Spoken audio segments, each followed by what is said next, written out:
Welcome to today's video. In today's video, we're going to be taking an in-depth look at networking within Digital Sentry.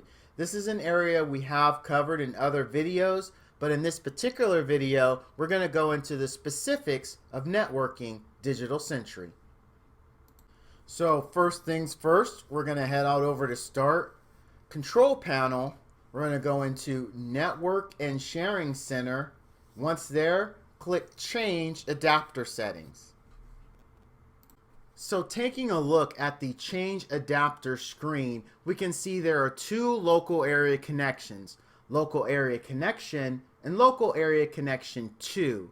Now the purpose for having two network connections on the DSSRV and DSSRV2 is so the network can be segmented, so we have one network for our day-to-day production, and then we have a second network specifically dedicated to video security. Now, if we're not going to be separating the network into two distinct networks, then we only need to use one of these network connections. We recommend in that situation that local area connection is used. Let's talk about the use case for local area connection 2. So in this situation, local area connection 1 would be used to connect to the production network. This network can be the typical day-to-day office network. Local area connection 2, dedicated specifically to the security camera network, can consist of the IP security cameras, network-based storage, client PCs, or other NVRs. Having this traffic separate allows us to better manage bandwidth concerns and prevent the security network from impacting the performance of the office network. Another quick note about this screen: local area connection is the network interface that the license key product ID is based on. If there is no connection here, it can cause the product ID to be incorrect, and any license provided using that product ID will be invalid once a valid network connection is connected. It is recommended that first a network connection is made to local area connection before obtaining an IP camera license. Okay, so now let's get into the properties of a network connection. We do that by right-clicking on the local area network adapter and then clicking Properties. Let's talk quickly about this screen. Now, the main item we're going to be editing is Internet Protocol version 4 or TCP/IP v4. Now, we only support IPv4 on the DSSRV and DSSRV2. Now, Windows will allow you to set an IPv6 address, but within the Digital Sentry software, we do not support it. So now let's take a look at the properties for the TCP/IP v4 connection. We do that by highlighting it and clicking on the Properties button. Once here, we're going to have several options available to us that we're going to go over. Now, by default, this is going to be set to obtain an IP address automatically.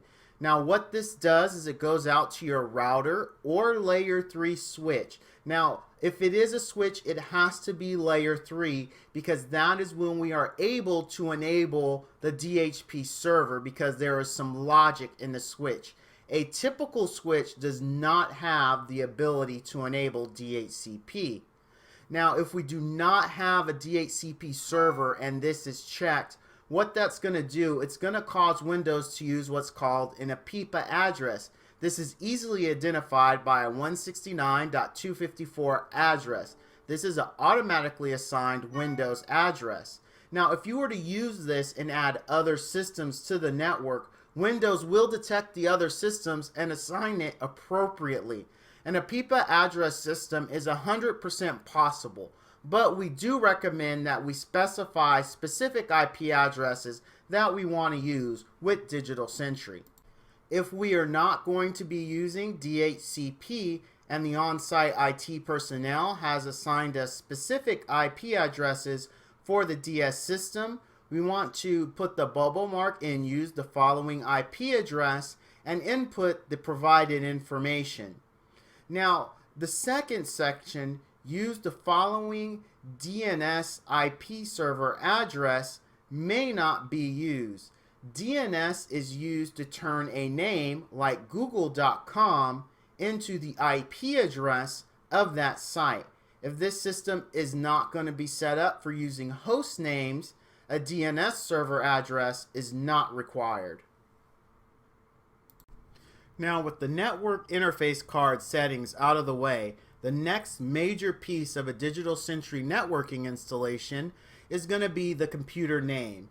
Now, I've said this before in other videos, and I just want to reiterate here, when configuring a new Digital Sentry system before running DS Quick Setup, we do want to make sure we set the computer name and IP address to the values that we want.